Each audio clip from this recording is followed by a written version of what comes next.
And we've all gotten used to that. And it's been brilliant.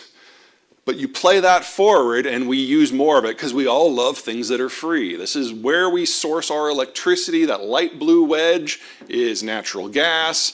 And when US shale became a big thing around the mid-2000s, you can see we just exploded in our demand.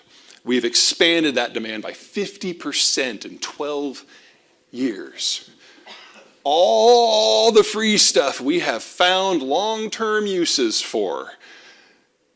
And the party's over. Here's pricing, Henry Hub.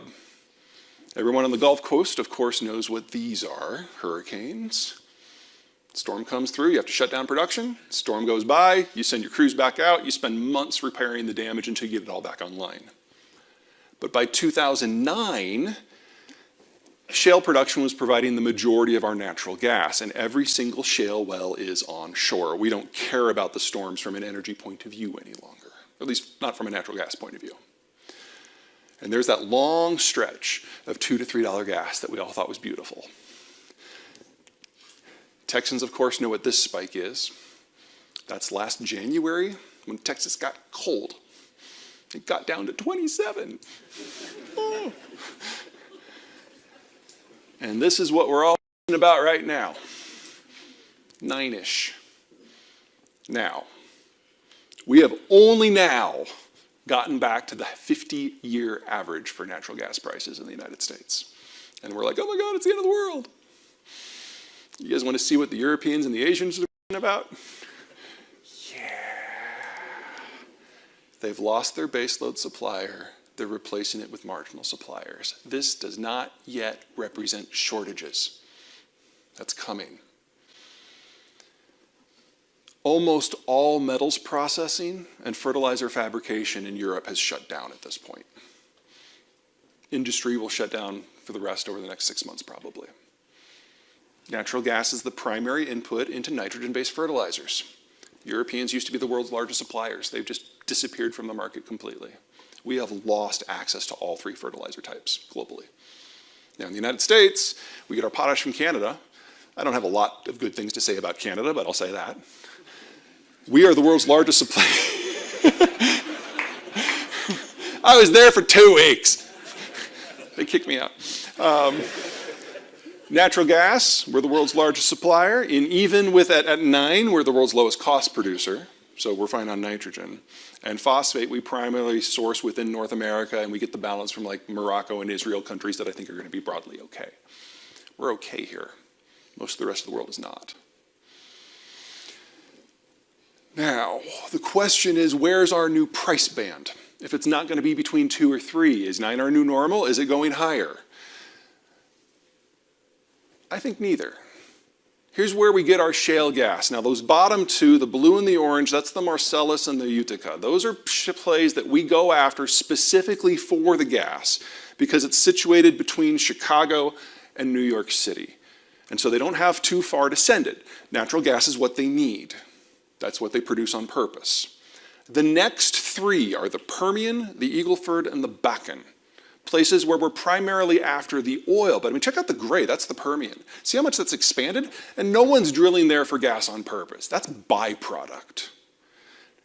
Everything above this arrow, though, are shale plays from the original phase. I mean, get in your way back machine and go back to like 2005 when shale was a gas thing, not an oil thing. Those are the fields that broke the revolution.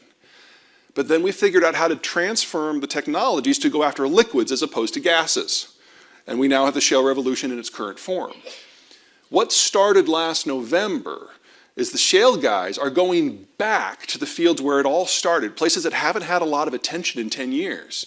Because when natural gas is at 2, no one's going after natural gas on purpose. But at 9, they will.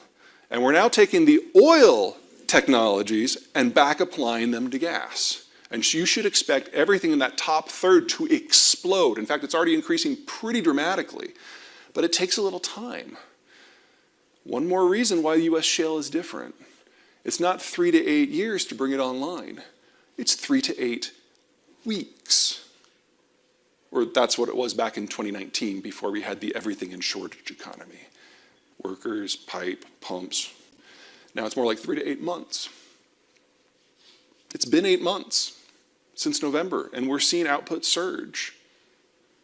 But the Ukraine war is taking stuff offline faster than we can bring stuff online. Another reason to expect the Biden administration to move on export bans.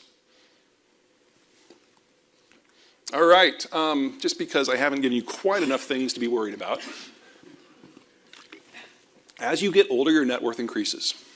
Especially once you hit your 50s, your kids are moving out, the house is paid down. But if you're not raising kids and your house is paid for, your expenses have dropped. But you've been at your job for 30 years, your income's high. That split generates net wealth. And we are our richest in the last 10 years before we retire. At that point, you liquidate your stocks and your bonds and you go into T-bills and cash, because if there is a market or a currency crash, you will never be able to recover. So you have more and more money as you age until you're 65, and then it goes away. Normally, this hasn't really mattered, because normally, this is what our demographic profiles have looked like.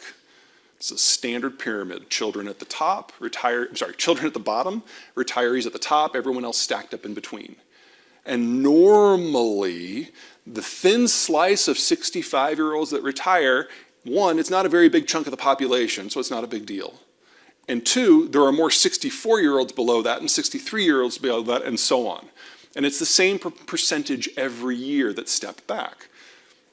So it doesn't really move things for society at large.